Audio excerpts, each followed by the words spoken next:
Iran on notice. One of the U.S. military's largest aircraft carriers arrives in the Middle East after thousands of Iranian protesters are killed in a brutal crackdown. These were the largest, most widespread, and deadliest protests since the 1979 revolution. How vulnerable is the regime? And what are President Trump's options if he chooses to enforce his red line? Tonight on Compass Points.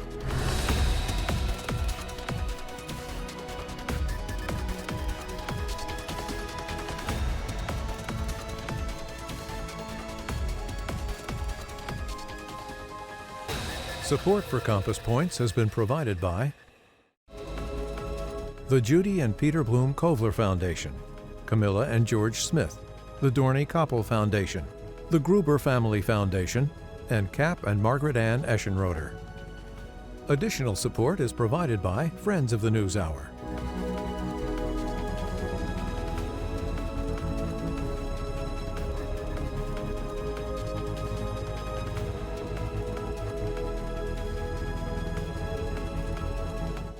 This program was made possible by contributions to your PBS station from viewers like you.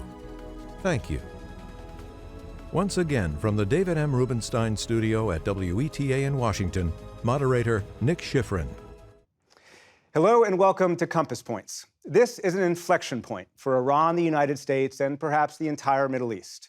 The Iranian protests that began last month have been unprecedented. Urban, rural, middle, and working-class Iranians by the hundreds of thousands took to the streets, an eruption of economic frustration that became a demand to bring down the regime. The last time Iran experienced such widespread unrest and found itself this vulnerable, 47 years ago this month, the historic 1979 revolution when the Shah fell and gave way to the Ayatollah.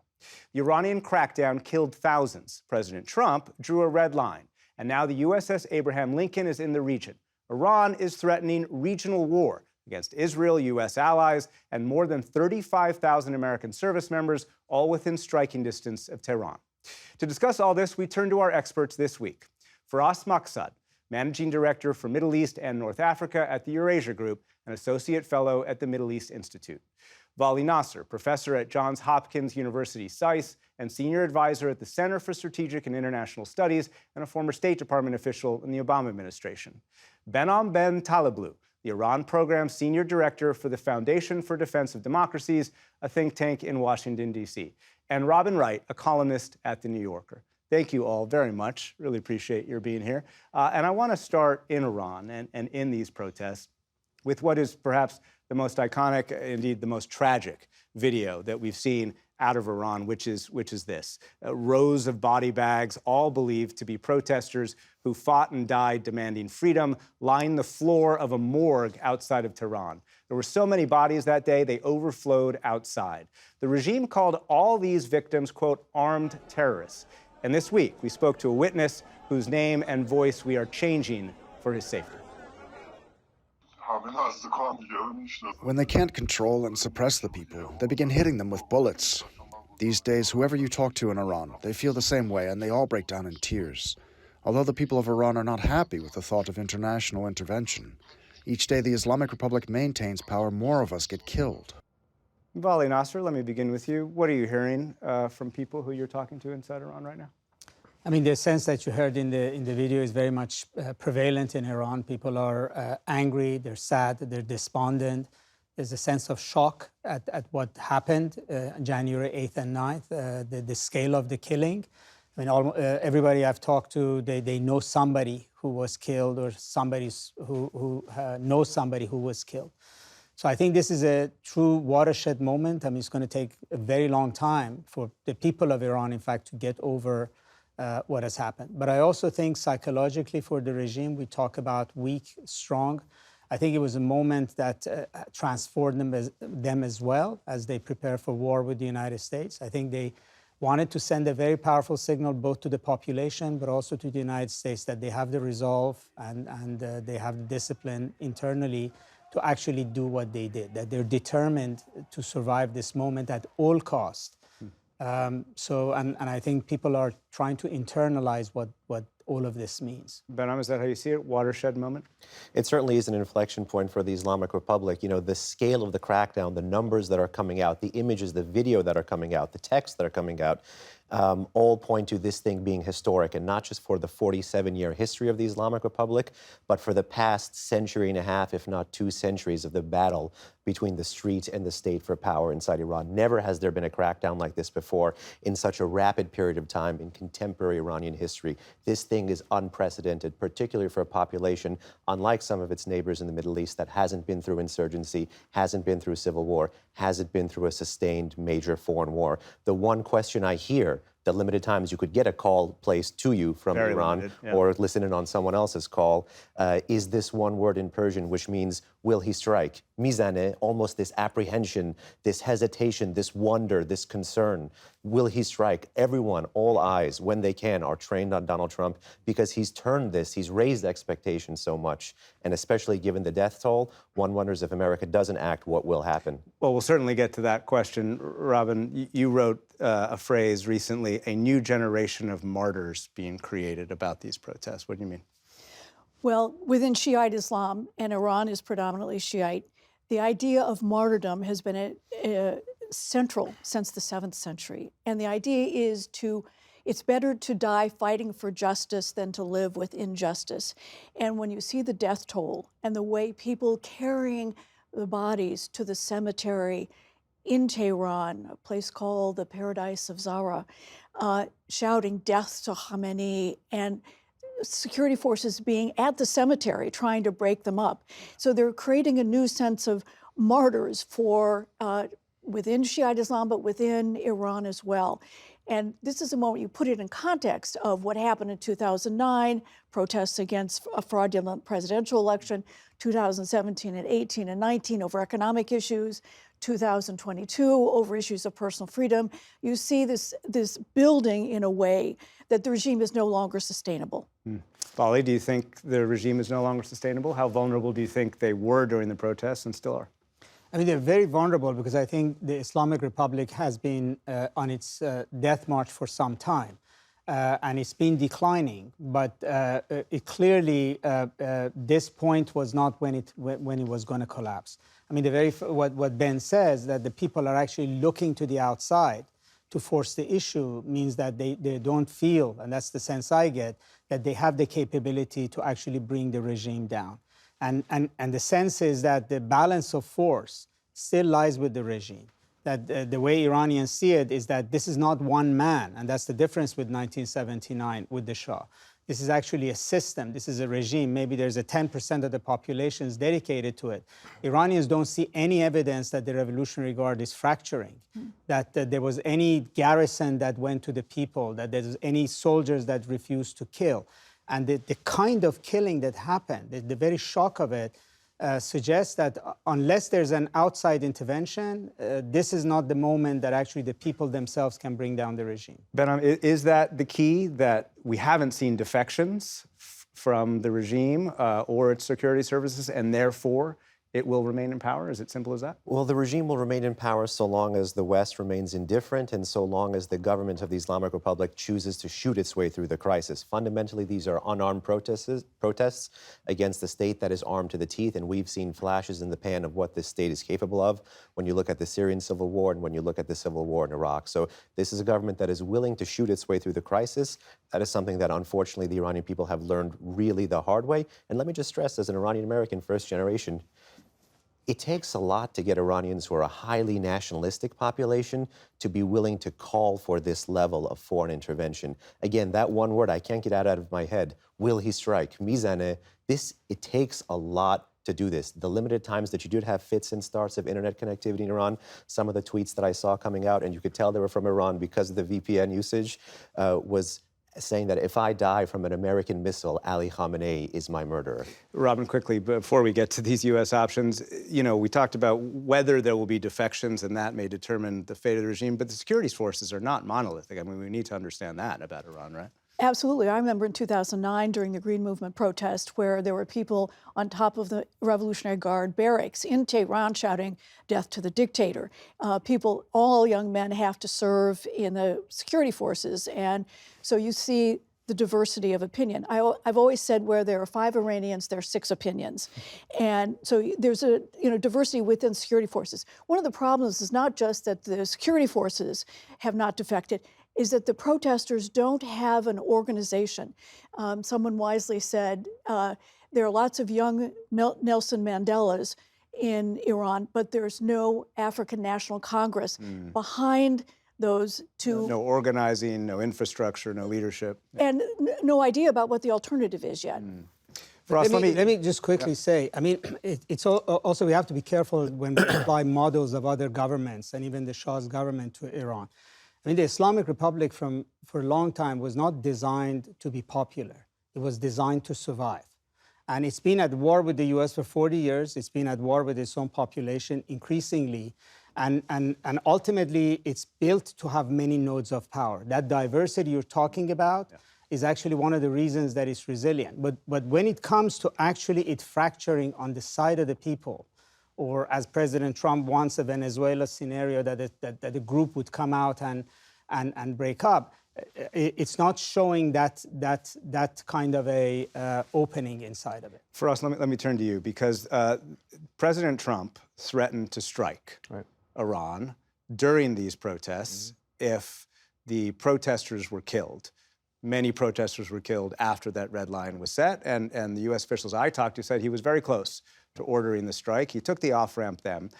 What did countries in the region, how did they respond to the possibility of that strike then, and how has their thinking changed in the last couple of years? Nick, I'll answer your question, but I want to add a different dimension to the conversation that's already taken place here. Certainly the domestic factors, social, economic, political, all come into play. There's also an outside factor here. Iran, the regime in particular, has been at its weakest point since the revolution in 1979.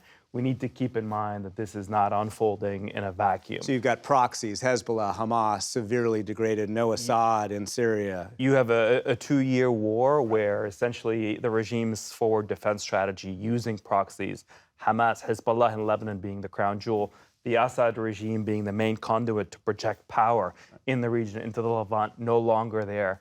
And then finally, the 12-day war that unfolded yesterday, where the regime took a very heavy beating, not only just physically, but also to its credibility, right? This regime has been feeding the population for, 4+ decades now, that this is all being done in the name of resistance and standing up to America. And then everybody realizes that the regime is a paper tiger. And in fact, the US and Israel were able to destroy much, or at least significantly set back the nuclear program and diminish any ability of Iran to resist. Often it's described right now as a house with no roof. Its air defenses are no longer there. Although the ballistic missiles are still there, which of course is what we're about to talk about with the U.S. and Israeli military response, right? So, but in terms of that region, that Arab response, what was their caution and where are they now, do you think? So much of the Arab countries, but particularly the GCC, which are in the immediate sort of proximity to Iran, have concerns about blowback.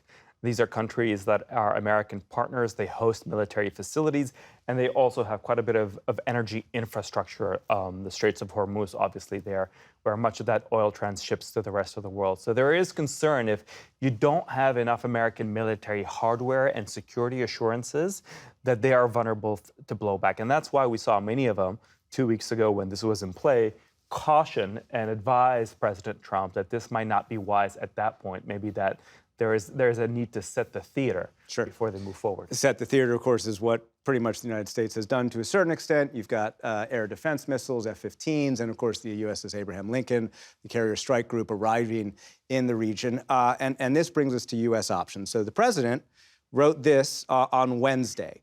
Part of his message was this: hopefully Iran will quickly, quote, come to the table and negotiate a fair and equitable deal. No nuclear weapons. That's in capitals, one that is good for all parties. Time's running out. It is truly of the essence. Okay, so that sounds like he wants a deal. And the deal was outlined a little bit more in detail by Steve Witkoff, his chief negotiator, who referred to 4 demands, including the removal of highly enriched uranium from Iran, what he called nuclear material. Obviously, the deal has to do with missiles. It has to do with enrichment. It has to do with non-state actor proxies. It has to do with the material. But in my mind, that ought to be things that we can find consensus on. And if we can't find consensus on it, I don't think it's such a good day for that country or for the world at large. Robin, right? That seems like a maximalist list to me. Is that a deal, those four things that Iran can actually accept? I don't think so. Iran actually has the right under the Non-Proliferation Treaty to have nuclear energy, and that involves or includes enrichment to a certain level. The problem is Iran, in response to President Trump's abandonment of the nuclear deal, has continued to enrich uranium. Now, the U.S. managed to destroy a lot of its infrastructure. The question is, where is that enriched uranium? It's very large. We're not sure where it is, and is a military strike going to be guaranteed to eliminate that? So getting to the table and getting a deal, I think there's an interest on both sides, but is there the ability to compromise? And that's unclear. Just on the nuclear front, rights come with responsibilities. The Islamic Republic has been in flagrant violations of safeguards. That's what really got us into this mess to begin with. That didn't begin now. That began back in 2003, 4, 5, but especially 6. The resumption of uranium enrichment at a low level. And one reason right now that we actually don't have a nuclear crisis on our hands is because of Donald Trump's successful use of force back in June. Remember, we have been through 2 crises with Iran right now where Iran is not able to play on its classic nuclear playbook of being able to enrich at greater volume or greater purity or greater rates because there is no declared uranium enrichment in Iran right now, thanks to Operation Midnight Hammer. We went through the snapback crisis with the Europeans and the Russians and the Chinese at the UN. That was something the Iranians always dangled going to weapons-grade uranium over. And now we're in a major human rights crisis where President Trump has not drawn 1, but 2, but 8 or 9 times in the month of January alone, he's made references to holding the regime responsible. So there is no nuclear off-ramp for a humanitarian catastrophe. If you want to do a nuclear deal, you can talk about nuclear nonproliferation and we can have a conversation about nuclear strategy. But the president actually put himself in this position because he consistently touched an Iranian domestic issue. Ali Nasser, should the United States strike Iran? So let me just sort of also add to this because it comes to this point. I mean, the issue is also what is the United States offering, which we're not hearing. I mean, if it's in terms of surrender, then and do you see these 4 things as basically a surrender? Well, I think that some of them can be finagled. It's a question of language. I mean, Iran in the past, for instance, there was an agreement that they could enter into a consortium with other GCC countries. In terms of enrichment. Enrichment. So no domestic enrichment. So then there is no enrichment on Iranian soil, but Iran can technically claim that it's enriching, except it's not enriching on its soil. It's doing it in Oman, etc. In last September in New York, for instance, the argument was that let's go big for big. You know, as we could give everything, but you also have to make that promise. And the U.S. said no. Essentially, you don't have any options after the 12-day war. You accept these terms or else. And so we're not talking about negotiations. President says come to the table, but this is really more like Emperor Hirohito meeting General MacArthur. So we have to put that in that context, aside from all the rights, responsibilities, et cetera.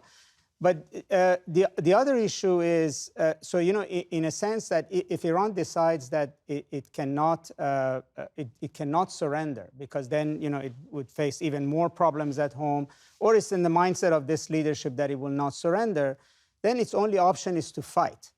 And ultimately, it's dealing with a president that has shown that he doesn't like boots on the ground. He likes neat and clean wars.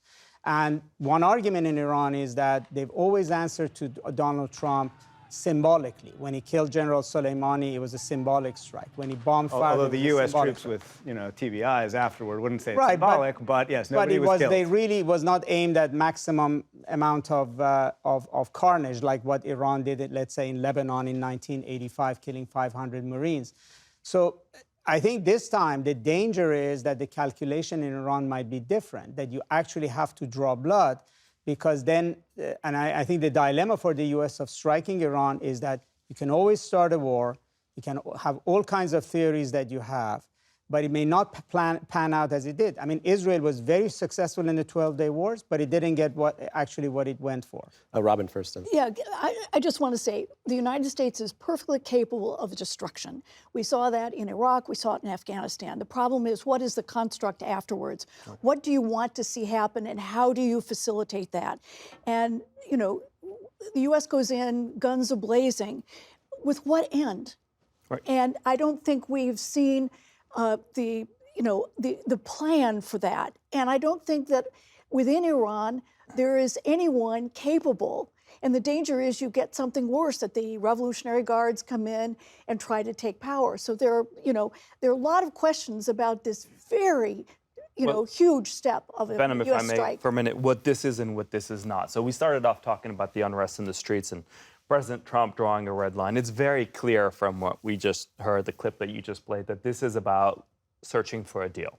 We have a hard-nosed realist administration not looking to come in and empower the protesters, not interested in regime change. They've articulated that time and again. I remember President Trump being in Riyadh and basically saying, the neocons are out. We're not in the business of telling the region who should govern it and how anymore. This is not what we're going to do. He's not going to do this. What he's looking for is that deal on the 4 items that Stephen Witkoff outlined. Is he going to get that deal?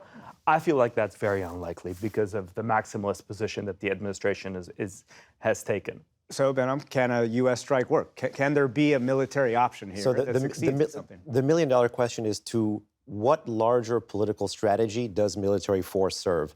And I think what we saw in 2025 is Donald Trump is perfectly capable of pursuing all options on the table, but all at once. And the challenge is which option will he put most of his political capital towards? That's right now an open question. I think if the president intervened earlier, perhaps earlier this January, the military operation would not need to have to be massive and major. It could have been a low and asymmetric or a low and slow campaign rather than a massive military operation. But with President Trump, if past his prologue, one can't help but think of Machiavelli, that the public display of violence, whether that's the strike against Soleimani or the strike against Fordo or the capturing of Maduro, is kind of designed to satisfy and stupefy. There's a certain political effect that I think the president wants for the violence. The challenge is the Iranians are keen to meet him at every juncture. They achieve parity by responding to, historic strikes. I mean, the Iranian ballistic missile barrage, we can call that symbolic in January 2020, but that is the biggest ballistic missile barrage at U.S. forces in recorded history. And so, but I want to push you on this because there is some disagreement here that perhaps we're not getting to yet. So let me try and tease it out a little bit. The perfect person for that. You have been perhaps more in favor of a military strike. So if there are real goals, tell us how. How could a military strike actually achieve U.S. national security interests? Unfortunately, with 47 years of the Islamic Republic, there is no way out but through. The most hard-nosed realist thing is to actually pave the pathway for the most pro-American, the most pro-Israeli population in the region, rather than to turn your back on them. There is a huge difference between foreign-imposed regime change versus foreign-supported regime change. This needs programmatic stuff at the most low bureaucratic of levels to the most high political of levels that I fear the Trump administration has not front-loaded the political capital on. But nonetheless, we are where we are. I think for a regime like this that has a bounty on the president's head, that is keen to export its revolution even when it's at a historic low, there is unfortunately no other alternative than using military force, but to nest that strategy into a larger strategy that paves the pathway for either this or future rounds of protests. So, quote, pave the pathway. U.S. official says basically the decision is now go big or go home. There's no light, medium, or heavy option. There's only a heavy option, Vali. What would be the impact of that? Well, the problem is that I don't think that the administration has thought through to the extent that Ben is laying out. It hasn't actually stated any objectives. Early in January, the objective was change of leadership in Iran, supporting the protesters to do what Ben is saying. Then he came to the conclusion that there is no alternative to the Islamic Republic. There's nobody on the ground that actually can take over, and his opinion was swayed. And then he clearly is not willing to risk what the next step would be. As you hit, whether it's big or small, you cannot decide how the reaction comes. I mean, the Israelis didn't expect Iran to be able to hit Tel Aviv or Haifa. It did. They expected killing 30 Revolutionary Guard commanders would collapse the Revolutionary Guards. It didn't happen. So there are unknowns, and the president is clearly not willing to risk that. So he, first of all, has not really laid out an objective. We moved from regime change, leadership change, now to come to the table, please. And then we may go back to hitting them. And then the other thing is that the administration, to Robin's point, has not laid out what the plan is for the day after. I think, the scenario that you would have an actual regime change in Iran is probably not very probable. You may end up with massive chaos. You may end up with collapse. In fact, other than Arab countries, that's what worries Turkey and Pakistan, that Kurdistan may separate. There might be millions of Iranians who would take refuge in Turkey. And yesterday, Secretary Rubio said actually nobody has a clue what would come next. That's not really reassuring for a U.S. strategy. Yeah. I have a bit of a different read. Running out of time, so for us, last word, 10 seconds. Very different read than Vali in terms of what the objective here. I don't think that the administration was ever in a place where they were looking for regime change. In fact, it was very clear Stephen Witkoff was text messaging with the Iranian foreign minister on those 4 items they wanted to get to a deal on. They were using the public pressure in the streets to try and put pressure on the regime. They believe they might still get to a deal on the back end of military strikes, whether they succeed or not. We got a lot more to talk about, but I've got to wrap. Sorry for us. Robin, thank you so much. Behnam Vali, thank you so much. And thank you for being here. That's all the time we have for now. I'm Nick Schifrin. We'll see you here again next week on Compass Points. Support for Compass Points has been provided by the Judy and Peter Bloom Kovler Foundation, Camilla and George Smith, the Dorney Koppel Foundation, the Gruber Family Foundation, and Cap and Margaret Ann Eschenroder. Additional support is provided by Friends of the NewsHour.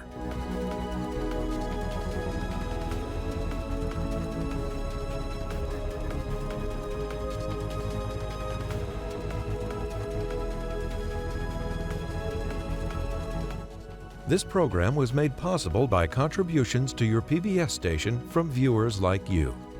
Thank you.